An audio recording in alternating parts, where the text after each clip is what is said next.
वादियाँ देखो यार, क्या खूबसूरत है। मतलब पैसा वसूल थोड़ा इसमें हो गया था, क्या इतना बवंडर कर रही है, इतना भी अनसेफ नहीं है भैया, ठीक है, इतना सेफ भी नहीं है। देखो फ्लाइट बहुत कंजस्टेड थी, यहाँ पे स्पेस बहुत ही कम था। देश की माटी तक पहुंचते पहुंचते बंदे की टाटी निकल जाती है। वादियाँ, काजू, काजू, वादियाँ।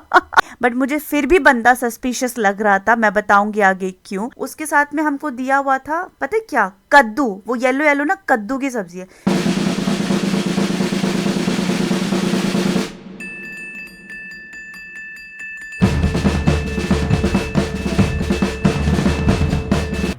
हजरात हजरात हजरात, हजरात हजरात हजरात, मैं देने आई हूँ आगे के खबरात।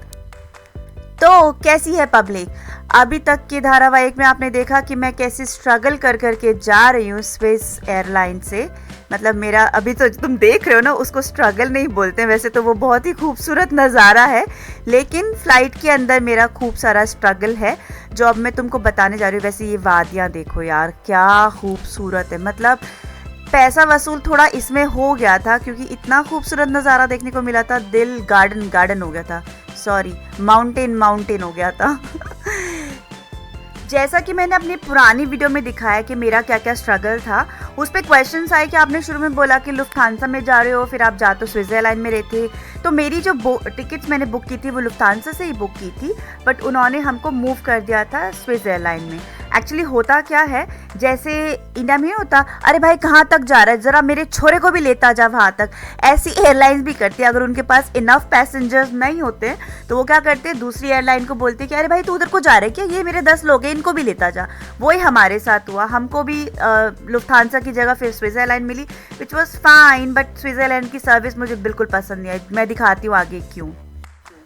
देखो फ्लाइट बहुत कंजस्टेड थी, यहाँ पे स्पेस बहुत ही कम था, इसलिए मुझे शुरू में बहुत परेशानी हुई, लेकिन उन्होंने फिर सर्व करना चालू किया स्नैक्स और खाना। सबसे पहले सर्व हुए काजू, ये देखो काजू खाती हुई मैं। घर में चाहे कितने भी किलो काजू हो, फ्री का माल खाने का मज़ा ही अलग होता है, मज़ा ही अलग होता है।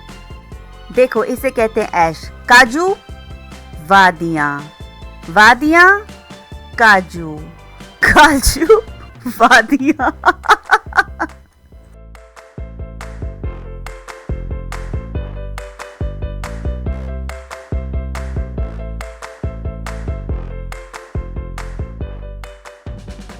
तो खाना देखते ही ना मूड की दहीबल्ले हो गई।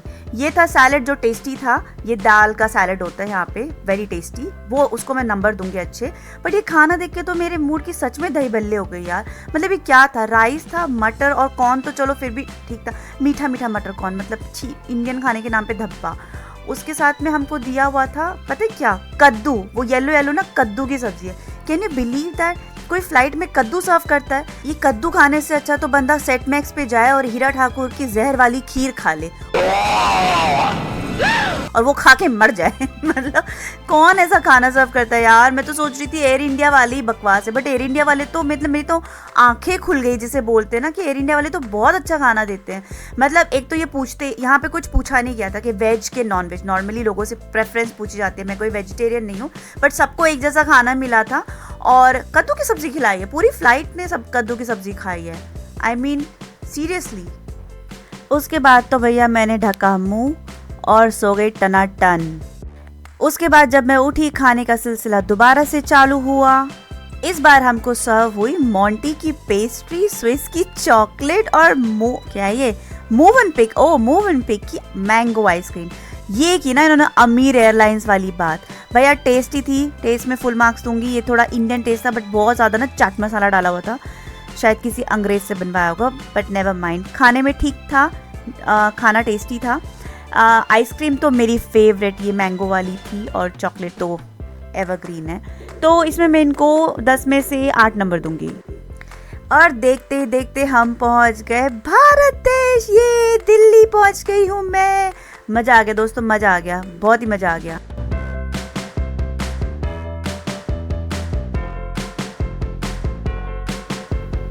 ये दिल्ली है मेरी यार का इश्क मोहब्बत प्यार। किसी भी देश के किसी भी कोने में चले जाओ, लेकिन अपने देश में आकर के जो मज़ा है ना वो अलग है। बट यार ट्रैवल करते करते ना हालत बुरी हो जाती है।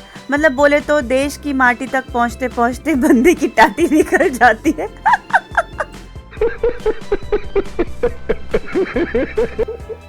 और ये देखो लैंडिंग का नज़ारा, मतलब विंडो सीट के पूरे पैसे वसूल हो गए। गजब गजब गजब, मजा ही आ गया देख करके। मतलब बोले तो नज़ारा प्रो मैक्स। और अगर तुमको लाइव सबूत चाहिए कि मेरी फ्लाइट कैसी रही तो ये सुनो।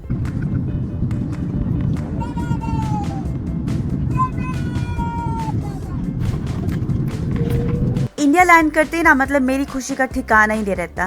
लैंड करते इतने टाइम के बाद अपने देश वापस आओ तो बहुत ज़्यादा खुशी होती है। वो बात और है कि 2-3 हफ्ता इंडिया में रहने के बाद दिमाग ख़राब होता है, पेट दर्द होता है, सर दर्द होता है, बच्चा बीमार होता है, पोल्यूशन है, गर्मी है, ये है वो है, फिर लगता है जर्मनी वापस चलो यार वहीं बढ़िया है।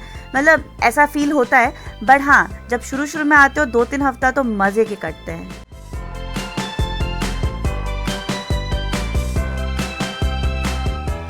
लैंड करने के बाद मुझे जाना था जोन 2 में क्योंकि मेरे पास था ई वीज़ा।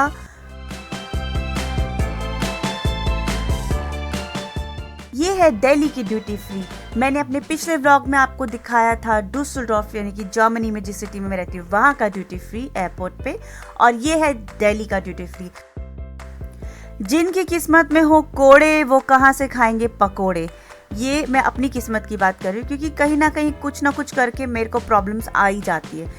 जैसा कि यहाँ पे साफ साफ लिखा हुआ है कि मेरी फ़्लाइट के बैग्स बेल्ट नंबर 6 पर आएंगे, लेकिन जब मैं बेल्ट नंबर 6 पर पहुँची हूँ तो यहाँ पर तो कुछ और ही लिखा हुआ है। यहाँ पर फ्रैंकफर्ट लिखा था तो मैं कंफ्यूज हो गई, बट देन आई रियलाइज उन्होंने सारे बैग्स निकाल दिए। ये रहा मेरा बैग।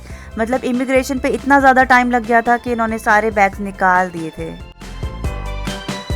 और ये मुझे बहुत अच्छा लगा। एयरपोर्ट पे इन्होंने बहुत सारी पेंटिंग्स बनाई हुई थी, बहुत सारा आर्ट मैंने एयरपोर्ट पे देखा, राम मंदिर की भी फ़ोटो देखी। इसमें सब कुछ था, इंडिया की जितनी भी अचीवमेंट्स है, हमारा इसरो प्रोजेक्ट, सब के बारे में पेंटिंग बनाई थी। That was beautiful. अब था एक आखिरी चैलेंज, बिकॉज मैं बहुत लेट बाहर निकली थी और मेरे पास फ़ोन कनेक्शन वगैरह भी नहीं था, तो आई opted for taxi. I always go for Delhi traffic prepaid taxis because ये मेरे को ना बाकी सारे प्राइवेट वालों पे ना पता नहीं क्यों भरोसा नहीं होता।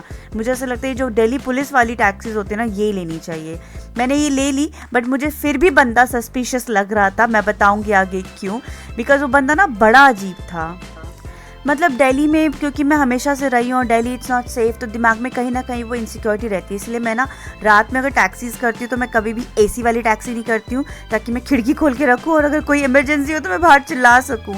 मतलब ठीक है, अब लोग बोलेंगे क्या इतना बवंडर कर रही है, इतना भी अनसेफ नहीं है। भैया ठीक है, इतना सेफ भी नहीं है।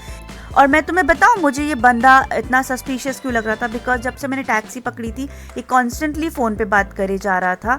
एंड मैंने इसको जब मना किया तब इसने बहुत रूडली मुझसे बात की and then he disconnected the phone. तो मैंने भी इसको थोड़ा डांट दिया, बट फिर मैं डर भी रही थी। मैंने कहा पता नहीं, आजकल के लोगों का पता नहीं है कहीं बदला लेने के लिए मेरे साथ क्या करे। बट भगवान का बहुत शुक्र है कि मैं अच्छे तरीके से अपने घर पहुंच गई थी। और ये थी मेरी journey. I had really fun. बहुत थक गई थी, बहुत ज़्यादा थक गई थी। रात के 2-2:30 बजे जा कर के मैं घर पहुंची थी। But it was all fun. All good when ends well ना, ऐसे ही बोलते ना, all well when ends well. तो ये थी मेरी जर्नी। अगर आपको पसंद आया हो तो मेरे चैनल को सब्सक्राइब किए बिना मत जाना, वरना पाप लगेगा। मैं आपसे मिलूंगी अगले व्लॉग में, तब तक के लिए बाय बाय, सायोनारा, चाओ, हasta la vista।